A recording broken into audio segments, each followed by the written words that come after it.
ചോദിക്കുക എന്നുള്ള ഒരു ആപ്ലിക്കേഷൻ എന്നല്ല, നമുക്ക് ആവശ്യമുള്ള ക്വസ്റ്റ്യൻ ആണ്.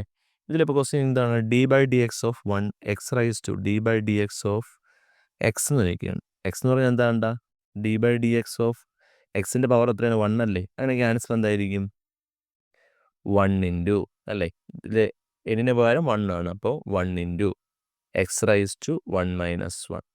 1 മൈനസ് 1 എന്താണ്? 0 അല്ലേ? അപ്പോൾ 1 into x raise to 0. X raise 0 എന്ന് പറഞ്ഞാൽ എന്താണ് മക്കളെ?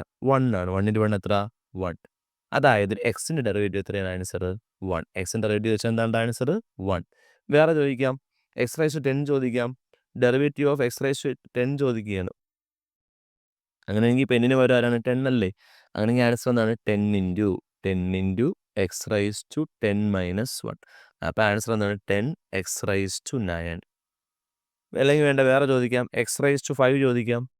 എക്സ് റൈസ് ടു 5 ചോദിച്ചാൽ എന്താണ്? 5 into d by d x of x raise to 5 ചോദിച്ചാൽ 5 into x raise to 5 minus 1 എന്ന് പറയുമ്പോൾ എന്താണ്? 5 എക്സ് റൈസ് ടു 4.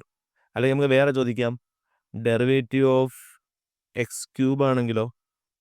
പോട്ടെ, എക്സ് സ്ക്വയർ ആയിക്കോട്ടെ. എക്സ് സ്ക്വയർ ആണെങ്കിൽ എന്താണ് answer? 2 into x raise to 2 minus 1. 2 minus 1 എത്രയുണ്ടാവും? 1. അതായത് 2x. അങ്ങനെ എക്സിൻ്റെ പവർ ഏത് ക്വസ്റ്റ്യൻ ചോദിച്ചാലും നമുക്ക് എന്ത് ചെയ്യാൻ പറ്റും? ഇത് വെച്ച് അത് കണ്ടുപിടിക്കാൻ പറ്റും. അതുകൊണ്ട് നിങ്ങൾ എപ്പോഴും ഓർത്ത് വെച്ചേക്കേണ്ട കാര്യമാണ് derivative of x raise to n എന്ന് പറഞ്ഞാൽ ആൻസർ എന്താണ്? n into X